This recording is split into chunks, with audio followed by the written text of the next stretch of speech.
Hi friends, నేను హరివల్ భోజం. ఈరోజు చెప్పాలనుకుంటుంది ఏంటి అని అంటే, ఎప్పుడైనా మన ఫ్రెండ్స్, చిన్నప్పటి ఫ్రెండ్స్ కానీ ఎవరైనా సరే చాలా రోజుల తర్వాత కలిసి మన దగ్గర నుంచి ఏం ఎక్స్పెక్ట్ చేయకుండా ఉన్నట్టుగా చూసేటోళ్ళని మాట్లాడితే చాలా బాగుంటుంది. ఆ కిక్కు వేరే ఉంటుంది. ఎందుకు చెప్తున్నా ఇది అని అంటే, రీసెంట్గా నా ఇంటర్మీడియట్ చదువుకున్న ఫ్రెండ్ని మాట్లాడడం జరిగింది ఫ్రెండ్తోనే. సో 26, 27 ఏళ్ళు.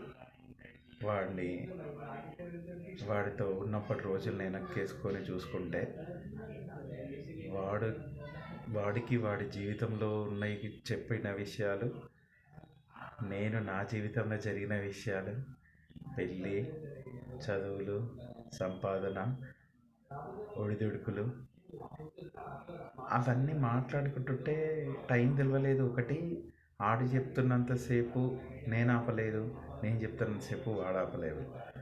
ఇంకొక మంచిదా చెడ్డదా అని పక్కన పెడితే, ఏ పరిస్థితులు ఏది ఎట్లున్నా కానీ వాడిని ఉన్నట్టు నేను యాక్సెప్ట్ చేసిన, నేను ఎట్లున్నానో వాడు యాక్సెప్ట్ చేసిండు. దీంతో ఏమైపోయింది అని అంటే, చాలా చాలా విషయాలు మాట్లాడుకున్నాం. అది కాలానికి అతీతంగా ఉన్నాయి, కాలానికి అతీతంగా జరిగినాయి అని చెప్పేసి అనొచ్చు.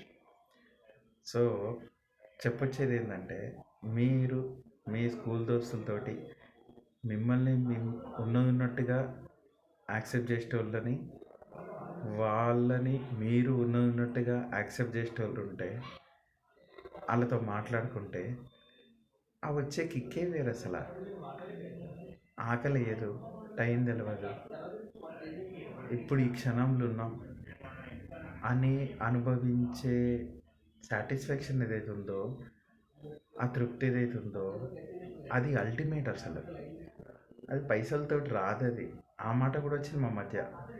ఆడు తన గురించి మా ఇద్దరి మధ్య చెప్పుకున్న అనుభవాలు, నేను వాడి గురించి చెప్పుకున్న అనుభవాలను చూస్తే పైసలు పెడితే రావు, పైసలతోటి కొనలేము. నేను ఆడికి ₹1,00,00,000 ఇచ్చినంత మాత్రాన ఆడు చెప్తాడా? చెప్పాడు. ఆడు నాకు ₹1,00,000 ఇస్తే నేను చెప్తానా? కాదు. మా ఇద్దరి మధ్య టైం అట్లా కుదిరింది అంతే. కుదిరిన దానికి వాడు అడుక్కుంటా పోయిండు, చెప్పుకుంటా పోయిండు. నేను వాడిని అడుక్కుంటా పోయినా, చెప్పుకుంటా పోయిండు వాడు. సో డబ్బులకు, సంపదకు దొరకని అతీతమైన అలౌక్యమైన అనుభూతి, అదొక్కటి చెప్పగలుగుతాను. ఎందుకంటే నాతో పాటు స్కూల్లో చదువుకున్న అమ్మాయిలైనా వాళ్ళతో మాట్లాడుతున్నప్పుడు, వాళ్ళ హస్బెండ్తో మాట్లాడుతున్నప్పుడు, వాళ్ళ పిల్లలతో మాట్లాడుతున్నప్పుడు ఆ వచ్చే సాటిస్ఫాక్షన్ ఏదైతే ఉందో, అది వేరే లెవెల్. అసలు అది అనుభవించాలి తప్ప ఒకరికి చెప్తే రాదు. నేను ఇది అనుభవించిన.